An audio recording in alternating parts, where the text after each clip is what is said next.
All right. तो जय हिंद दोस्तों. Let me check whether I'm live or not right now.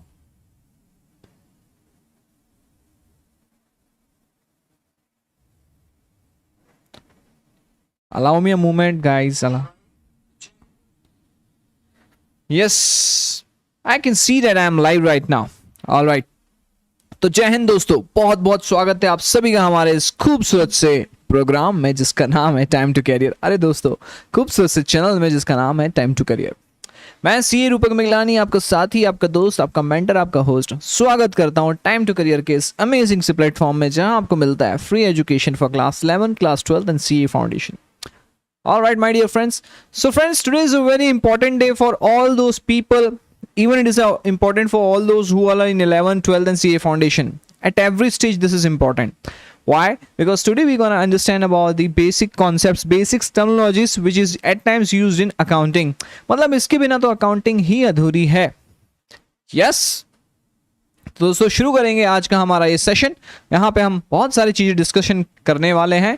Alright, जैसे कि ये आप देख सकते हैं, इस चित्रकला के माध्यम से, अमेजिंग सी स्लाइड्स के माध्यम से, अमेजिंग से प्रेजेंटेशंस के माध्यम से आज हम बहुत सारे इंपॉर्टेंट टर्मिनोलॉजीज को एक एक करके देखने वाले हैं. ऑलराइट, तो दोस्तों चैनल पे अगर नए हैं तो ज़रूर से सब्सक्राइब कर लीजिए और लाइक बटन दबा के आप अपनी अटेंडेंस ज़रूर इस पे लगा दीजिए.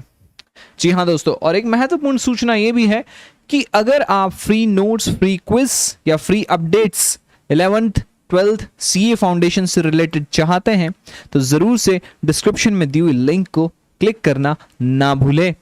ऑलराइट, ये बड़ी महत्वपूर्ण सूचना है क्योंकि बाकी सारे बच्चे वहाँ पे टेस्ट का मजा लेते हैं, क्विज का मजा लेते हैं, बहुत सारी चीज़ें होती हैं वहाँ पे. तो दोस्तों आप भी वहाँ पे आ जाए, ये मैं ऐसा रिकमेंड करता हूँ आप सभी को.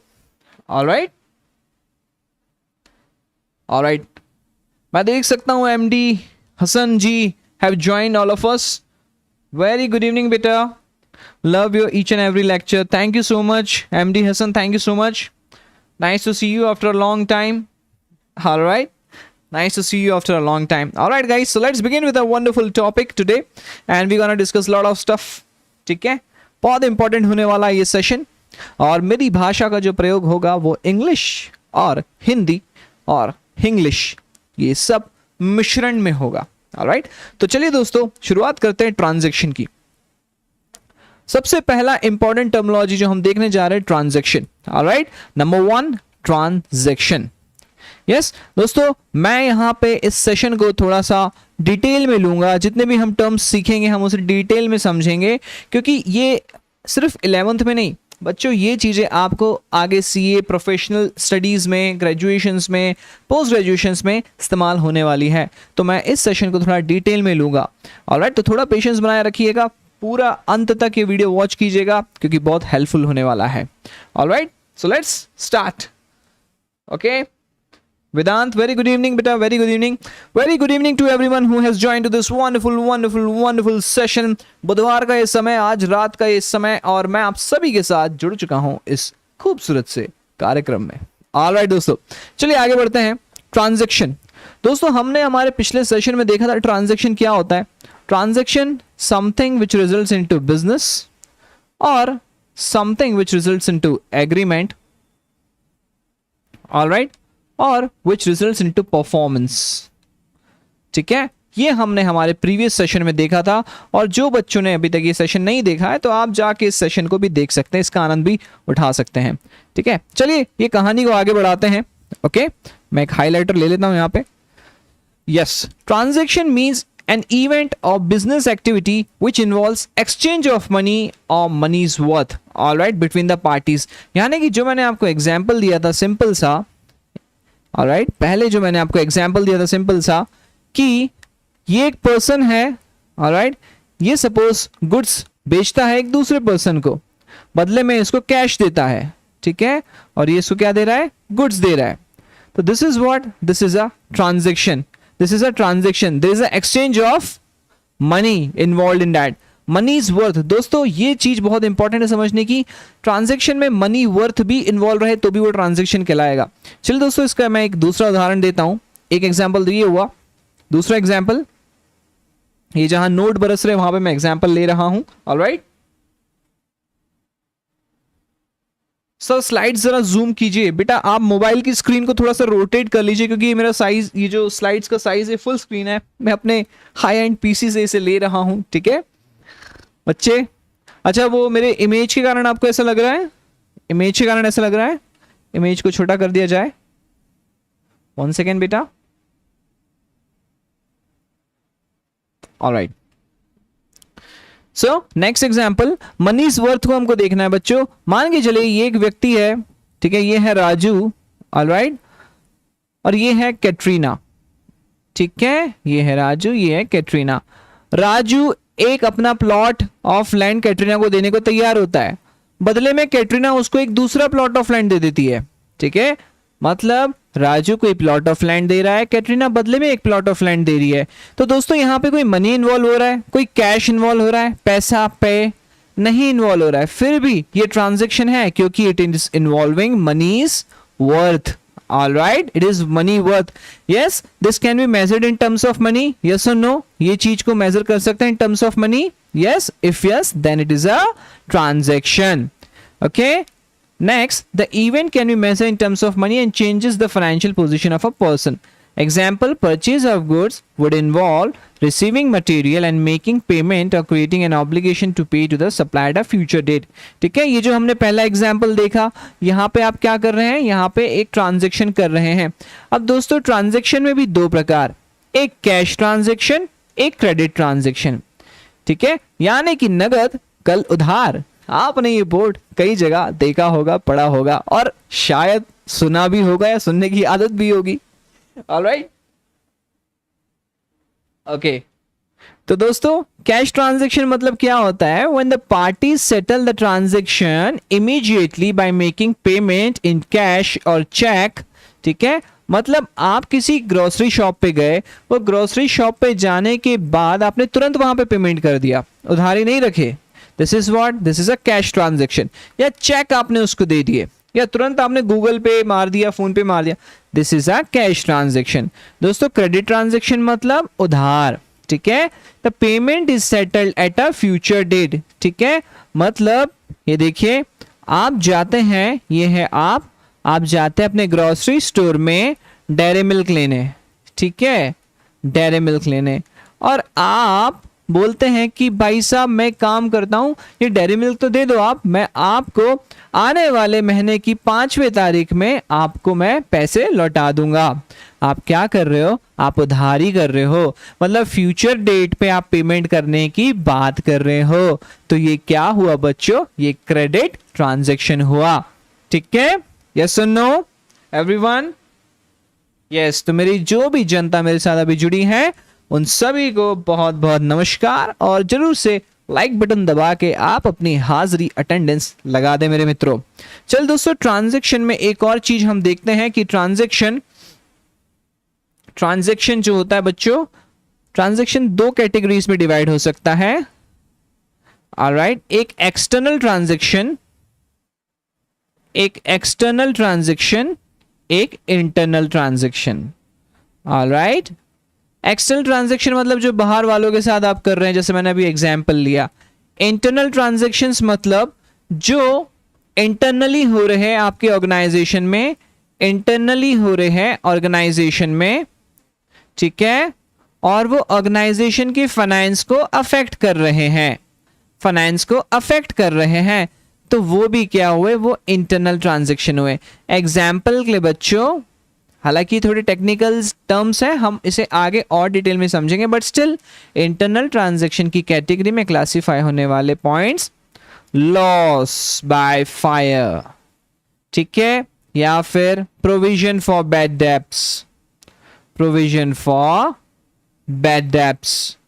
यस, बैड डेब्ट्स का मतलब आपने किसी को सामान बेचा उधारी पे, अब उससे उम्मीद नहीं है कि भाई साहब वो पैसे लौटाएगा, तो उसके लिए आप एक प्रोविजन बनाते हैं, आज से तैयारी करते हैं कि भैया ये तो पैसे देने भी नहीं वाला है, नुकसान हो गया मान लो नुकसान, तो बुक में भी नुकसान मान लेते हो, ठीक है, provision for bad debt and depreciation. ये कुछ एग्जाम्पल इंटरनल ट्रांजैक्शन के मेरे बच्चों। ऑलराइट, यस, तो बच्चों हमने ट्रांजैक्शन की डिटेल में चर्चा की, आगे बढ़ते हैं बेटा। आगे बढ़ते हैं, बात करते हैं गुड्स की। बात करते हैं गुड्स की। सर ये गुड्स क्या होते हैं? गुड्स वो आइटम्स या कमोडिटी होते हैं जो आप बिजनेस में सेल के लिए, सेल के इंटेंशन से रखते हैं। ठीक है, चलिए पढ़ते हैं। These are tangible article और commodity in which a business deal। ठीक है, मान के चलिए आपकी कॉस्मेटिक की शॉप है, आपकी कॉस्मेटिक की शॉप है, तो एक कॉस्मेटिक की शॉप में कॉस्मेटिक सामान क्या हुआ? आपका गुड्स हुआ, क्योंकि आप रेगुलर इसी सामान को बेचते खरीदते हैं। ठीक है, your intention for this cosmet to keep cosmetics with you is to sell it further. ठीक है, टू सेल इट फर्दर। तो जिस टेंजिबल या जिस आर्टिकल में, कमोडिटी में आप डील करते हैं वो आपके गुड्स कहलाते हैं। ऑलराइट, मैं इसे डिटेल में अभी लेने वाला हूं। ठीक है, और अच्छे एग्जाम्पल के साथ। पहले हम ये टेक्स्ट को पढ़ ले, फिर हम इसे तोड़ मड़ोड़ के समझेंगे।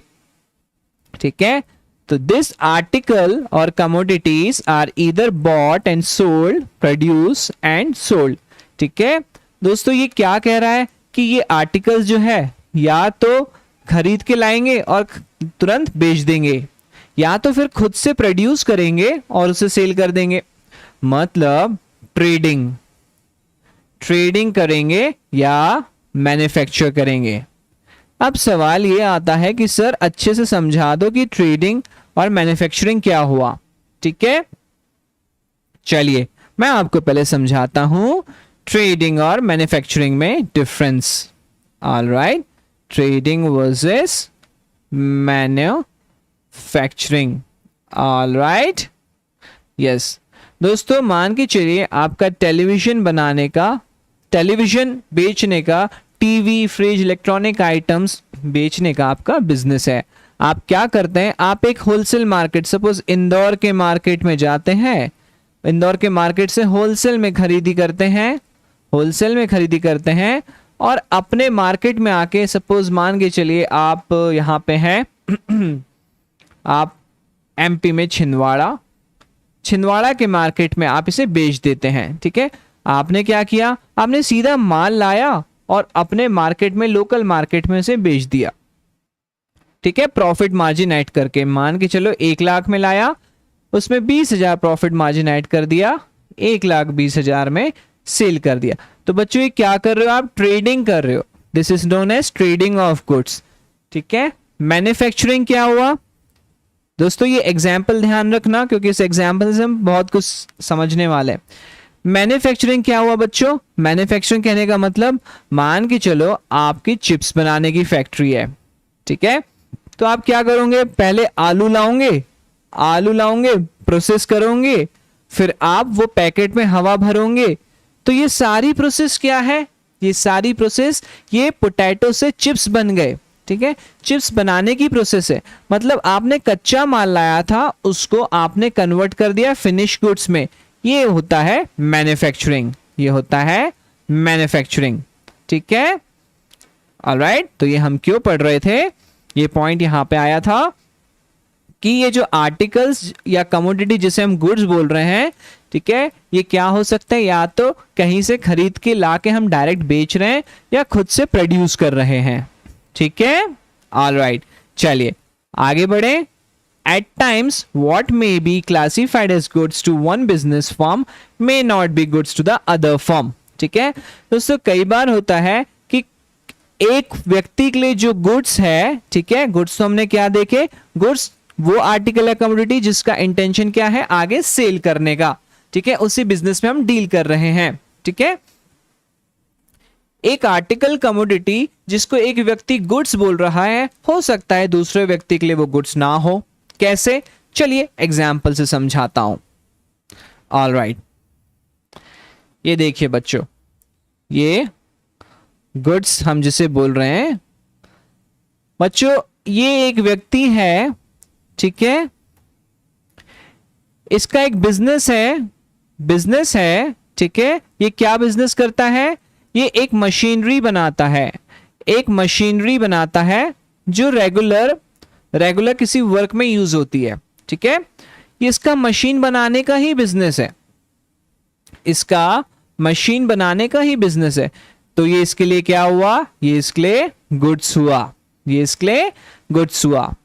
अब ये दूसरा व्यक्ति है, ठीक है, ये कोई कमोडिटी प्रोड्यूस करता है, कोई आर्टिकल बनाता है, कोई कमोडिटी बनाता है, ठीक है, उसका इसका ये बिजनेस है, कमोडिटी बनाने का इसका ये बिजनेस है। अब इस कमोडिटी बनाने के लिए ये व्यक्ति क्या करता है, ये इस व्यक्ति से मशीनरी परचेज करके लाता है, ठीक है। तो क्या जो ये व्यक्ति ये मशीनरी परचेज करके ला रहा है, इससे क्या इसके लिए ये गुड्स होगा, ये गुड्स होगा? Answer is no, answer is no. क्यों? क्योंकि बेटा यहां पे जो ये मशीनरी खरीद के लेके आ रहा है, उसके पीछे इसका इंटेंशन इसे आगे सेल करने का नहीं है या रेगुलर बिजनेस का नहीं है, ठीक है। इसका इंटेंशन उस मशीन से फ्यूचर तक बेनिफिट लेने का मकसद है। हो सकता है ये मशीन ये कमोडिटी प्रोड्यूस करने के लिए यूज करेगा, ठीक है। तो इस व्यक्ति के लिए जो गुड्स है वो मशीन है, ठीक है, लेकिन इस व्यक्ति के लिए जो ये वाला गुड्स इसके लिए था, वो इसके लिए गुड्स नहीं है, वो एसेट है, एसेट, ठीक है। एसेट मतलब वो इकोनॉमिक रिसोर्स जो हमें भविष्य में लंबे समय तक उसका बेनिफिट देती है। चलिए आगे बढ़ते हैं। ऑलराइट, मैं देख सकता हूं मेरे मित्र यहां पे कमेंट कर रहे हैं, raw material process into finish goods is called manufacturing. Okay sir, हाँ एमडी हसन, लेज वाला एग्जांपल ध्यान रखना, हवा भरना भी एक प्रोसेस होता है उनका, ठीक है। एयर भरने की मशीन होती होगी उनके पास, क्योंकि लेज में आपको चिप्स से ज्यादा क्या मिलती है, हवा मिलती है बच्चों। ऑलराइट, चलिए आगे बढ़ता हूं। मेरे जो भी मित्र अभी जुड़े हैं मेरे साथ, ऑलराइट, उन सबको बहुत बहुत स्वागत। Example, for a machine manufacturing company, the machines are goods as they are frequently made and sold, जैसे हमने example देखा, but for the buying firm it is not goods as the intention to use it as a long term resource and not to sell it.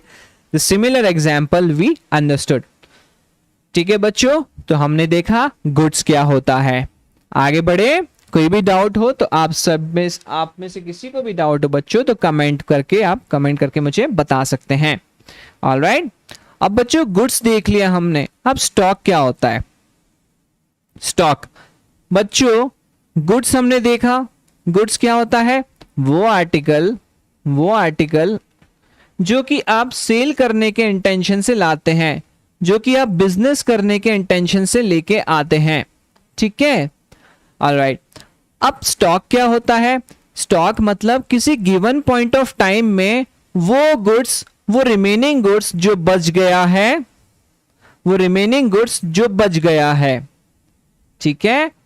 किसी given point of time पे मान के चलिए आपने 10,000 pieces लेके आए थे, ठीक है, तो ये आपके गुड्स हो गए, बिजनेस करते आप इसका, आपने 5,000 इसमें से बेच दिया, तो ये 5,000 जो बचे इस पॉइंट ऑफ टाइम में ये आपका स्टॉक हुआ, ये आपका स्टॉक हुआ। अब बच्चों एक चीज बहुत गहराई से समझने की है कि अगर आप स्टॉक यूज कर रहे हैं तो stock at times trading industries के लिए यूज होता है, ट्रेडिंग इंडस्ट्री के लिए, यानी कि आप माल लेके आते हैं और उसे बेचते हैं, उसमें कोई प्रोसेसिंग नहीं करते हैं। तो सर जिसमें मैन्युफैक्चरिंग इन्वॉल्व होती है उसमें हम क्या कहेंगे, रिमेनिंग जो माल बच गया है, गुड्स बच गया है, मैं बताता हूं, ठीक है। आगे बढ़े। ऑलराइट, अब दोस्तों स्टॉक की अगर हम बात करते हैं तो स्टॉक में भी एक होता है ओपनिंग स्टॉक, एक होता है क्लोजिंग स्टॉक, ठीक है। ओपनिंग स्टॉक मतलब आपका ये फाइनेंशियल ईयर है बच्चों, सपोज आपका ये फाइनेंशियल ईयर है 17, फाइनेंशियल ईयर 17 के अंत में, मतलब 31 मार्च 2017 में कुछ स्टॉक आपका बच गया था, ठीक है। तो ये आपका क्लोजिंग स्टॉक हुआ, तो ये 31 मार्च का क्या हुआ, क्लोजिंग स्टॉक हुआ। अब यही बचा हुआ स्टॉक क्या होगा, फाइनेंशियल ईयर 2018 के लिए यानी कि लिए 1 अप्रैल 2018 के लिए ये होगा ओपनिंग स्टॉक, ओपनिंग स्टॉक। ठीक है बच्चों, तो स्टॉक में भी एक क्लोजिंग स्टॉक और ओपनिंग स्टॉक। दोस्तों ये दोनों टर्मिनोलॉजीज अभी से थोड़ा बहुत समझने की आवश्यकता इसलिए है क्योंकि आगे इसका प्रयोग भरपूर होता है। ऑलराइट, अब दोस्तों मैंने बताया कि रिमेनिंग स्टॉक ट्रेडिंग इंडस्ट्री में जो गुड्स बच जाता है, जो गुड्स बच जाता है, गुड्स रिमेनिंग, उसे हम क्या कहेंगे? उसे हम स्टॉक कहेंगे, उसे हम स्टॉक कहेंगे। लेकिन दोस्तों मैन्युफैक्चरिंग इंडस्ट्री में जो गुड्स बच जाता है उसे हम इन्वेंट्री कहते हैं, उसे हम इन्वेंट्री कहते हैं। ठीक है, चलिए हम एक इसे प्रॉपर प्रेजेंटेशन से देखते हैं। मैन्युफैक्चरिंग में जो गुड्स रिमेनिंग होता है, ऑलराइट। अच्छा चलिए, चिप्स बनाने की कंपनी है आपकी, आप ये रॉ मटेरियल लाए आलू, ठीक है, आलू आपने लाए, ओके, आलू एलू प्रोसेस, ठीक है, आलू बना के तैयार हो गया, थोड़ा बहुत मसाला वगैरह डाल दिया, तो ये प्रोसेस हो गया, थोड़ा बहुत प्रोसेस हो गया, तो हम इसे बोलेंगे work in progress, work in progress. ठीक है, अब प्रोसेस हो गया, सब कुछ हो गया, मतलब अब चिप्स के पैकेट तैयार है, लेज हवा बिकने को तैयार है, ये हो गया आपका फिनिश गुड्स।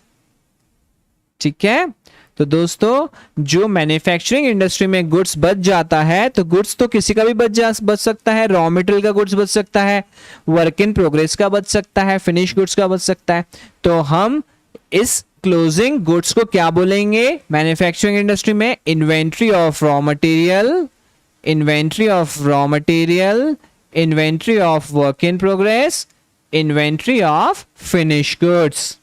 ऑलराइट, तो ये होता है इन्वेंट्री। ओके बच्चों, आगे बढ़ेंगे। यस, चलिए मैं देख पा रहा हूं जिदान,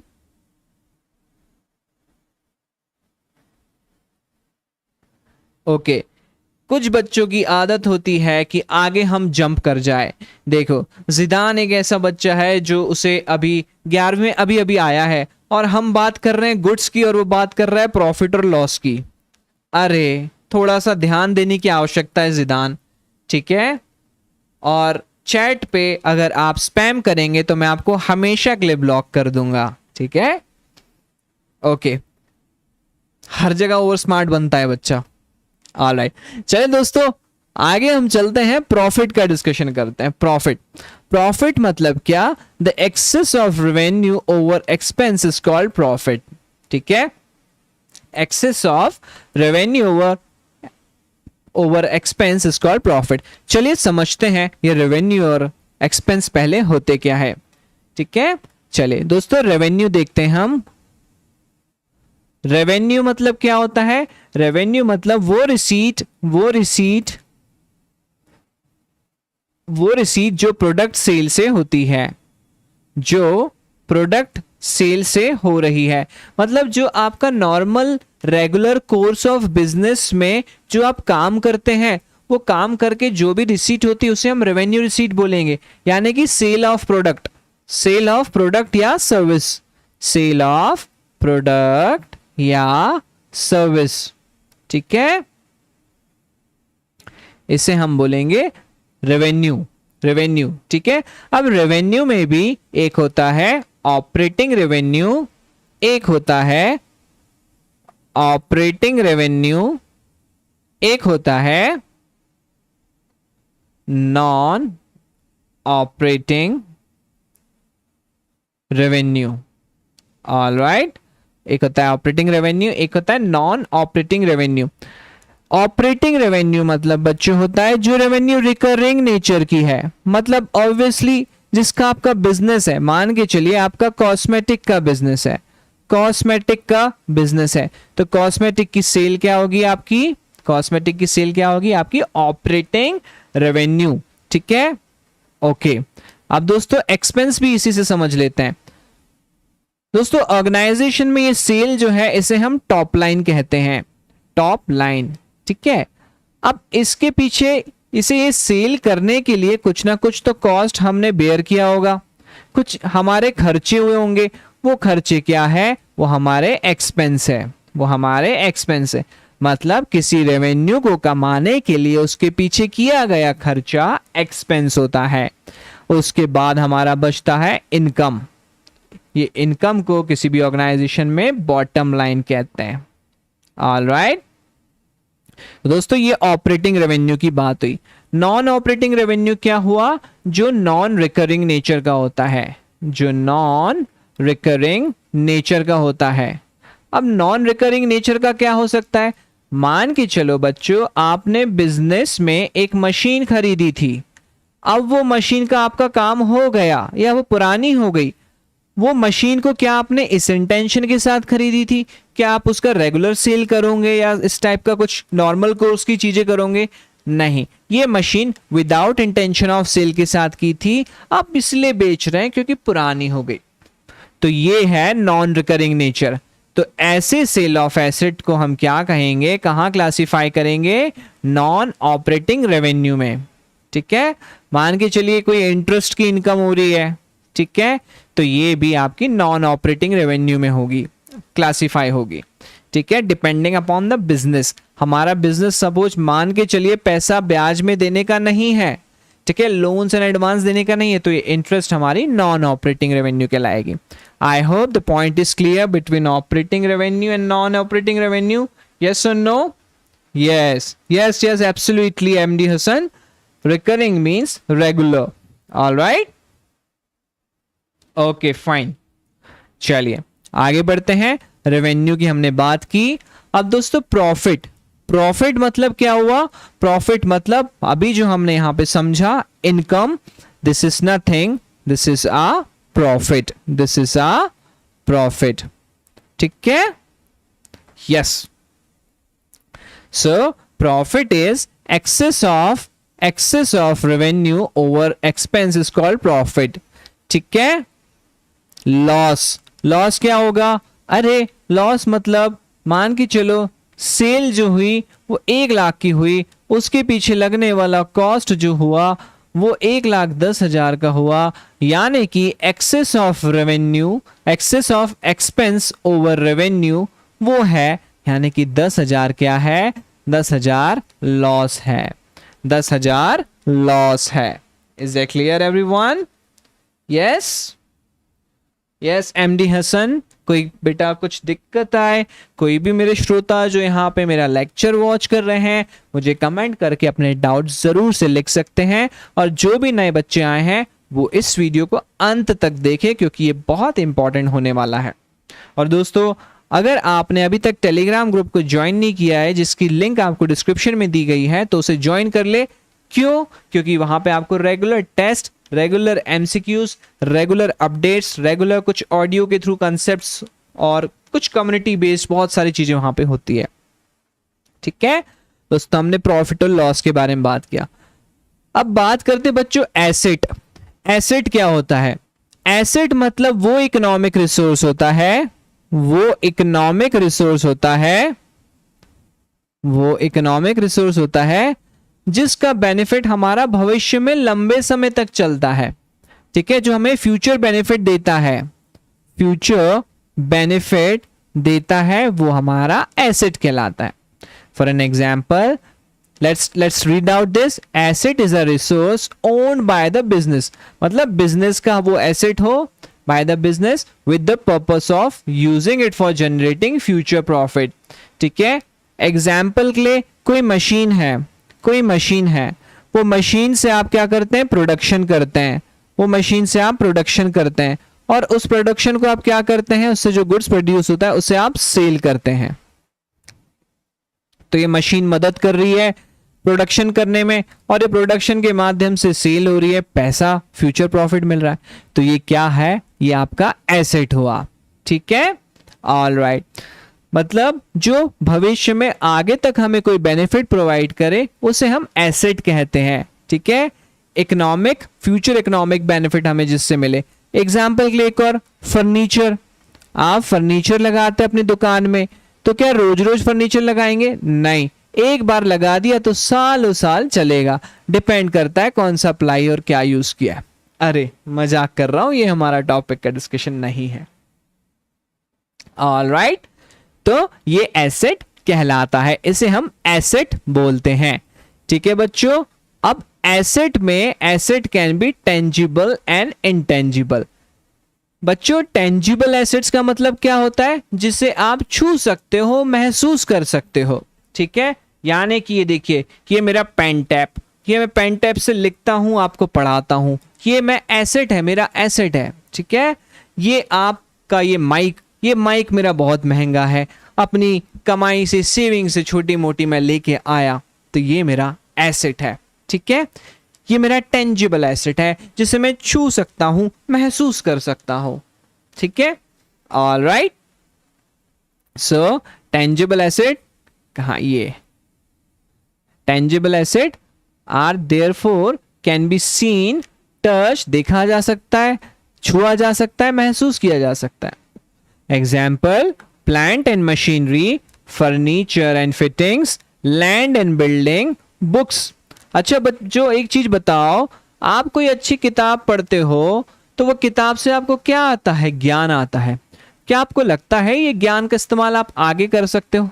नहीं सर, हम तो इसलिए पढ़ते हैं क्योंकि मम्मी पापा हमें बोलते हैं।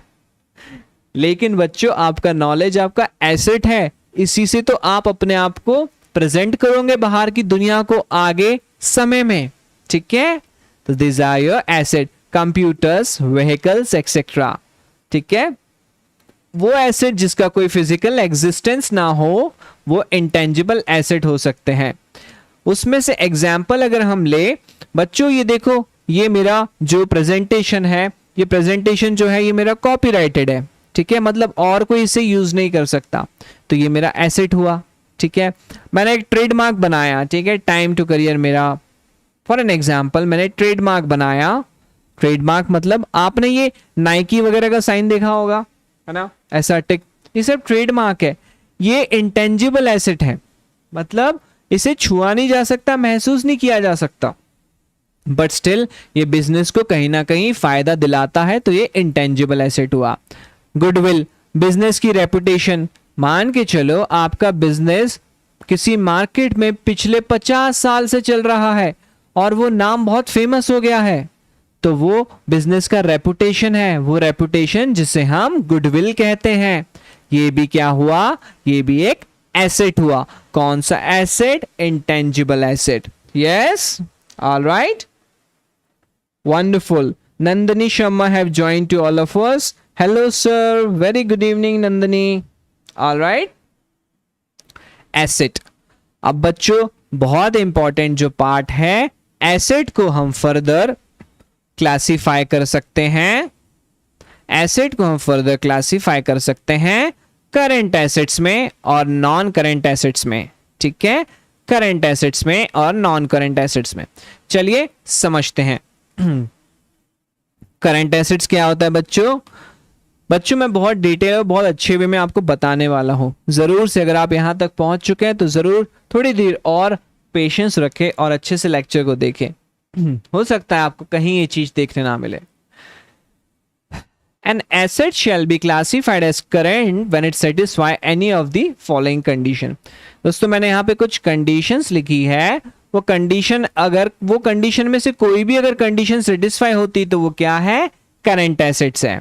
ठीक है, number 1, it is intended for sale और consumption in the companies normal operating cycle. चलिए मैं आपको बताता हूं पहली कंडीशन करंट एसेट को क्लासिफाई करने के लिए कि वो intended to sell in a normal operating cycle. ठीक है,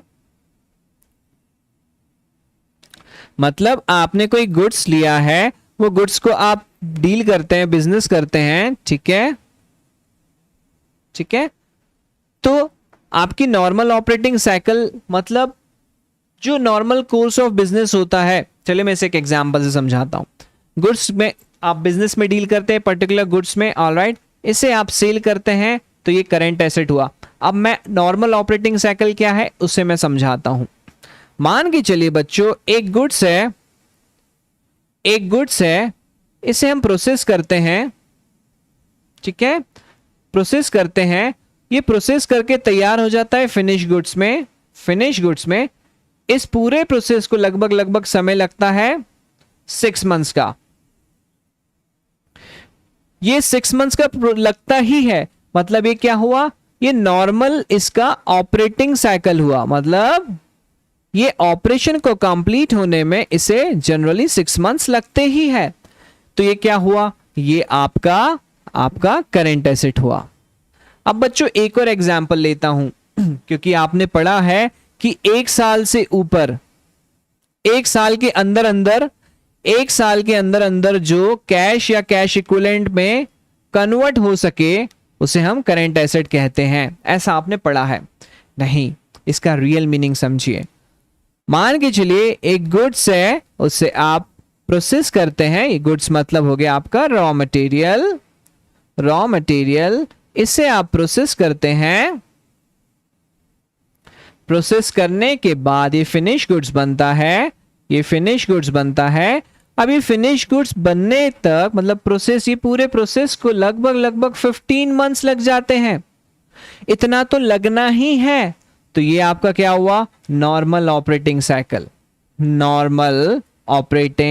साइकिल। तो ये बच्चों क्या हुआ, ये भी आपका करंट एसेट ही हुआ, ठीक है। तो अब आपका जो वो डाउट या फिर आपने जो पढ़ा है 1 साल के अंदर अंदर जो कैश या कैश इक्विवेलेंट में कन्वर्ट हो जाए उसे आप करंट एसेट कहते हैं। बच्चों नहीं, आप एक चीज भूल रहे हैं, नॉर्मल ऑपरेटिंग साइकिल को आपको ध्यान रखना है। और जनरली हर बिजनेस की नॉर्मल ऑपरेटिंग साइकिल 1 साल से ऊपर नहीं होती है, बट स्टिल अगर हो गई तो क्या उसे करंट एसेट नहीं बोलेंगे? बोलेंगे। तो पहली कंडीशन जो हमने देखी कि यस, पहली condition, it is intended for sale और consumption in a companies normal operating cycle. दूसरी कंडीशन, ऑलराइट, चलिए दूसरी कंडीशन देखते हैं। Okay, it is due to be realised within 12 months after the reporting date. चलिए इसे भी समझते हैं। यस मान के चलिए बच्चों, ये एक टाइम स्केल बनाता हूं मैं। ये आप यहां पे खड़े हैं, यहां पे है 1 अप्रैल 2021 में है, ठीक है। ये है 31 मार्च 2022। बच्चों आप सेल करते हैं यहां पे जून को, 1 जून को यहां पे सेल करते हैं गुड्स। 1 जून को आप सेल ऑफ गुड्स करते हैं। तो हमने क्या देखा यहां पे कंडीशन कि वो जो रियलाइज्ड हो जाए या रियलाइज होने का अधिकार हमारा, ड्यू मतलब क्या होता है कि अब हमारा अधिकार बन गया है कि अब हम इसे रियलाइज कर सकते हैं, ठीक है। It is due to be realise within 12 months after the reporting date, ठीक है, after the reporting date.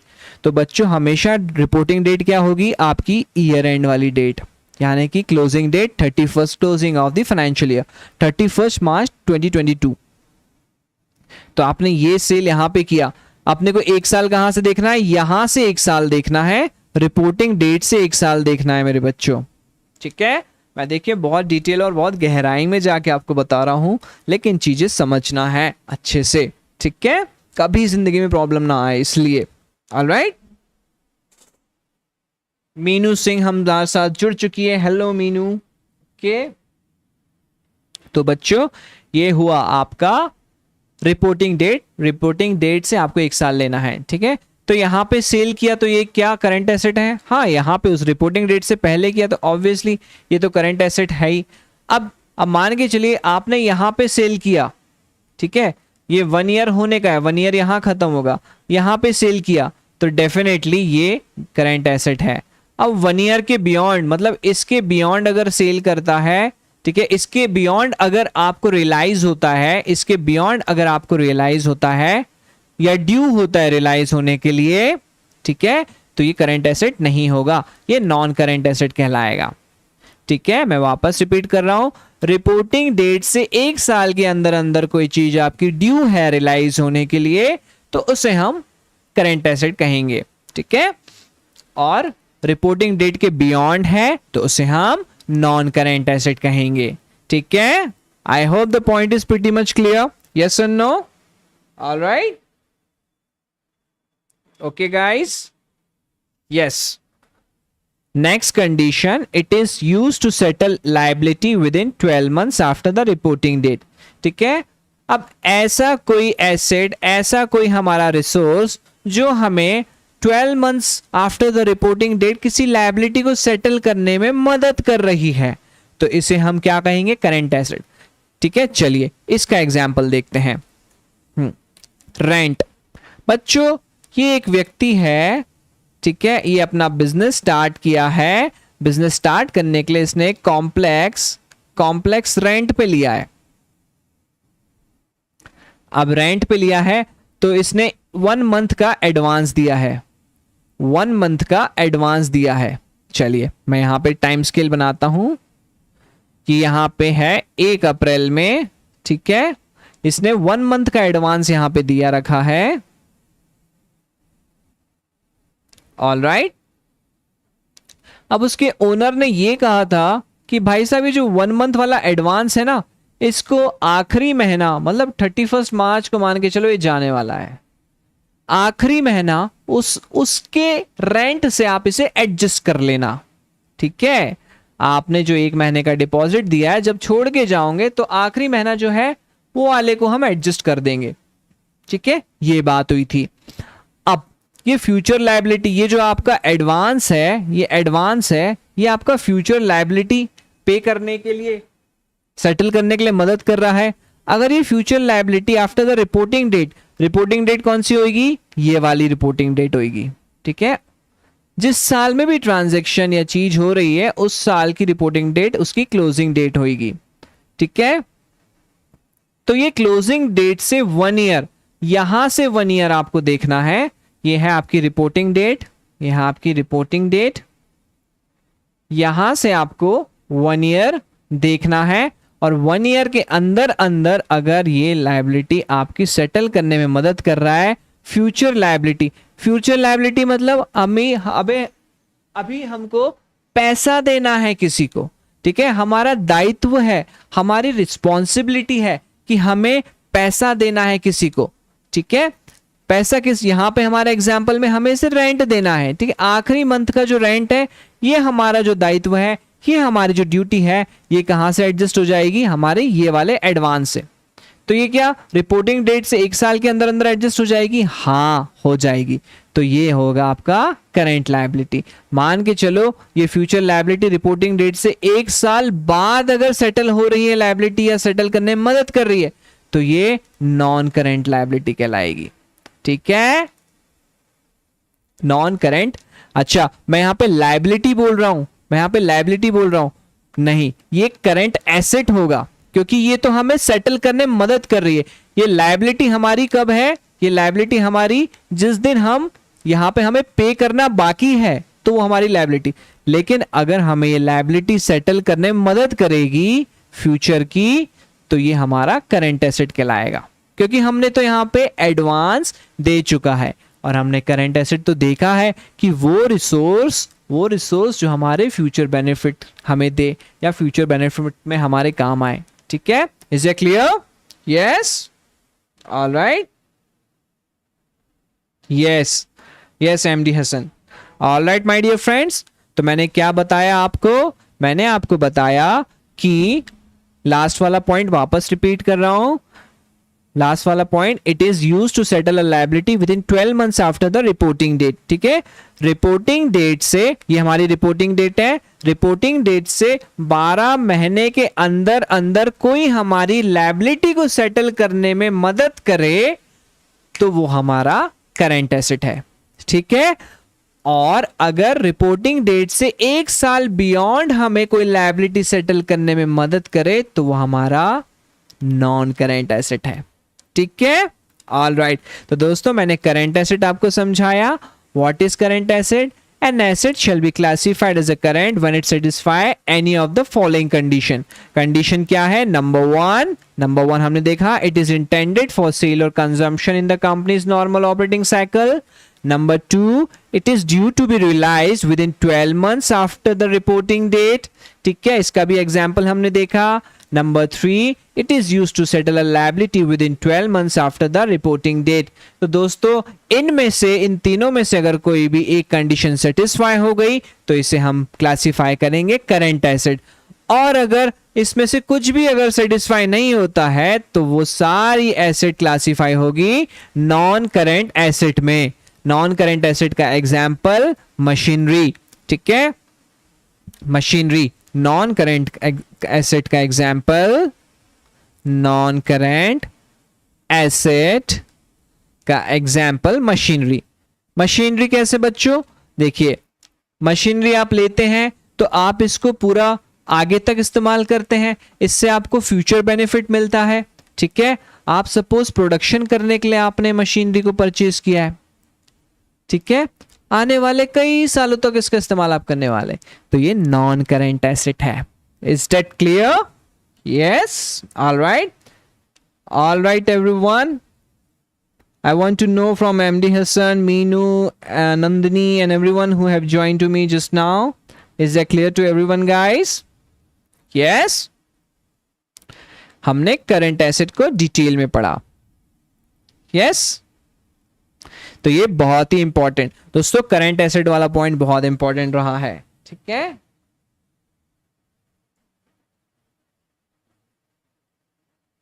All right fine.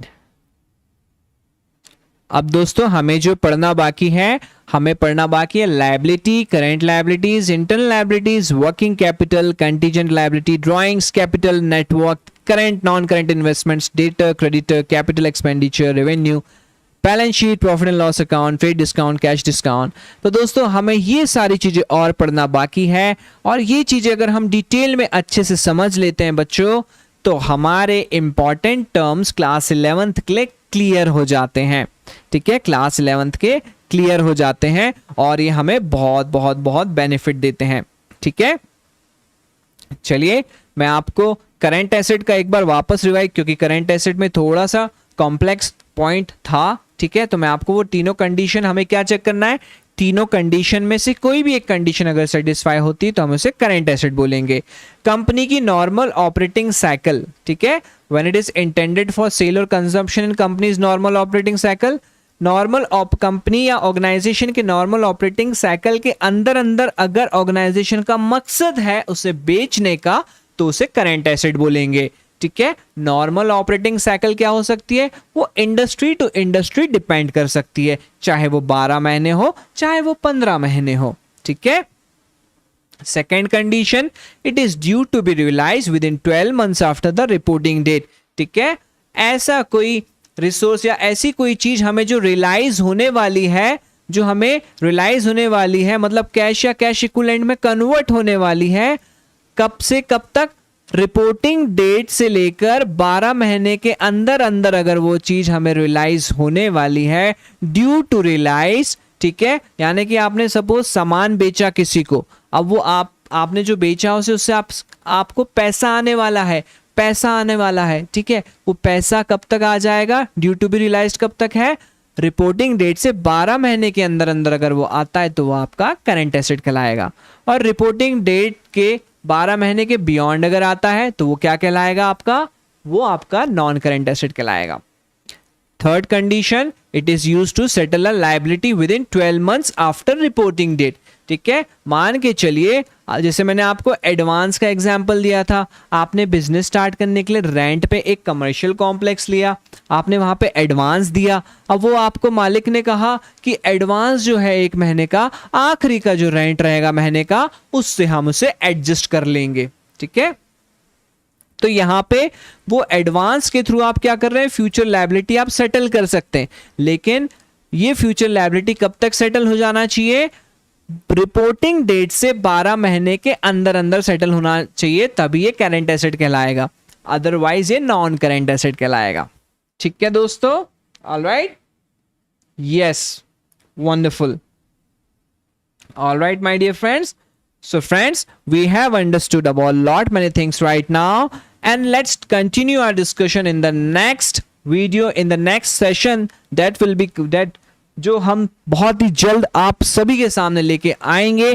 ठीक है, कल हम बिजनेस स्टडीज की बात करने वाले हैं और उसके पश्चात हम वापस से ये चैप्टर में डिफरेंट इंपॉर्टेंट टर्मिनोलॉजीज को देखने वाले हैं, जो कि आपके लिए बहुत यूजफुल होने वाला है। दोस्तों, अगर चैनल पे नए हैं तो जरूर से सब्सक्राइब कर लीजिए, लाइक बटन दबा दीजिए, और अगर आप टेलीग्राम ग्रुप ज्वाइन नहीं किए तो आप उसे ज्वाइन जरूर कर लीजिए, जिसकी लिंक आपको डिस्क्रिप्शन में दी गई है। यहाँ पे मिलता है आपको latest update, free test, free notes and बहुत सारी अमेजिंग सी कुछ ऐसी चीजें जिससे आपको पढ़ाई में मदद मिलती है। चलिए दोस्तों, मिलते हैं हमारे नेक्स्ट वीडियो में, तब तक ले जय हिंद दोस्तों। रूपक मिगलानी साइनिंग ऑफ।